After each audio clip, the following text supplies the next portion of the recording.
Justin Trudeau's green religion puts jobs behind ideology. I'm Brian Lilly with the Rebel.media. All during last fall's federal election, I warned the voters of this country if you loved what Dalton McGuinty, Kathleen Wynne, and yes, Gerald Butts had done to the province of Ontario, you would love what they would do to the rest of the country. Now we've got yet another example of Butts and Trudeau running the Ontario McGuinty-Wynne-Butts plan. They're running from the same playbook, and it involves outlawing coal-powered plants in this country, shutting down jobs, and then praying that we'll get some green spin-offs from the results.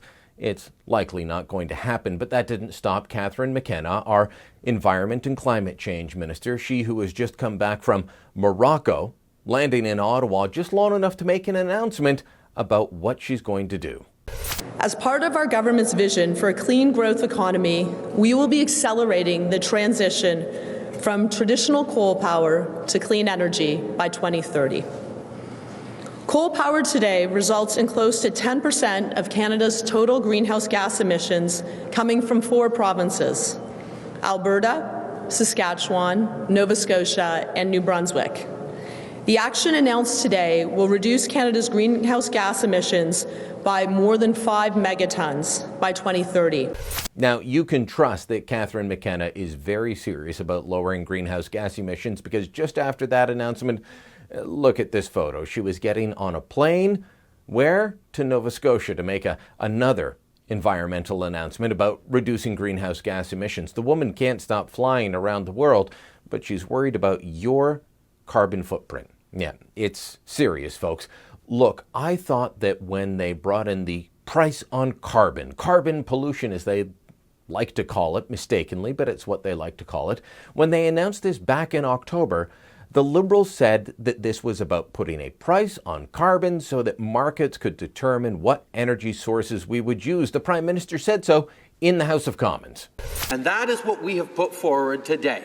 Hard targets on pricing carbon emissions, carbon pollution, that will lead to actions by provinces, by businesses, by consumers, because pricing and trusting the free market, the market forces to reduce emissions to a maximal level is what has been proven and has been demonstrated to work in the past.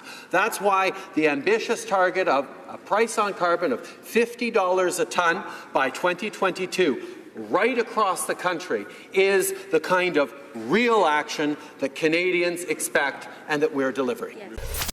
And yet now we've got a government that's saying, well, sure, we're going to put a price on carbon, and that's supposed to be about letting markets decide. But no, we'll decide, and we're going to phase out coal as a form of producing electricity by 2030. Saskatchewan Premier Brad Wall has declared this disingenuous. He's got reason to be concerned. About 44% of his province's electrical supply comes from coal. Saskatchewan digs about 10 million tons of coal out of the ground each year for both domestic consumption and export. And they're the small potatoes of the bunch. British Columbia, 28 million tons of coal dug out of the ground. Alberta, 33 million tons of coal.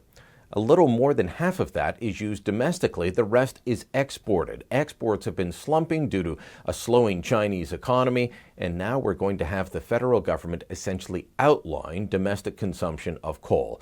A cheap, efficient energy source, one that has become cleaner by the year. And why? So that they can meet their greenhouse gas emissions targets. This amounts to about 8% of Canada's total greenhouse gas emissions, but we're going to outlaw it no matter what. We're going to outlaw it before the carbon tax comes in. We're going to just outlaw it and then claim that the carbon tax is about letting markets decide. No, the carbon tax is about picking your pocket, and this is about them virtue signaling to the rest of the world that they are better than everybody else that's still burning coal. According to the Coal Industry Association of Canada, 42,000 jobs are directly or indirectly reliant on coal in this country. What's going to happen to those folks over the next 13 years as we move towards this clean energy future, this low carbon future? In Ontario, we were promised that if we shut down the coal plants in places like Nanticoke, that we would have green jobs.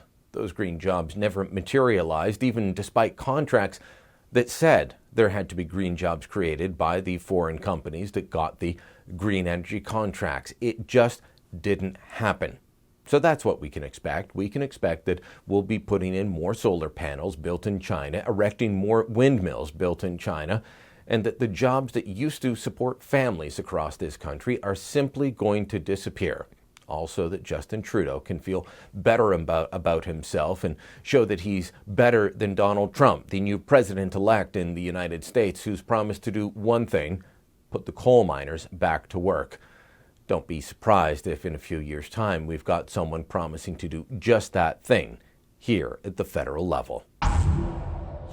If you like what you just watched, make sure that you click subscribe on our YouTube channel. It's right here. Never miss a Rebel video again, or head on over to therebel.media, become a subscriber, and access premium content that only subscribers can get.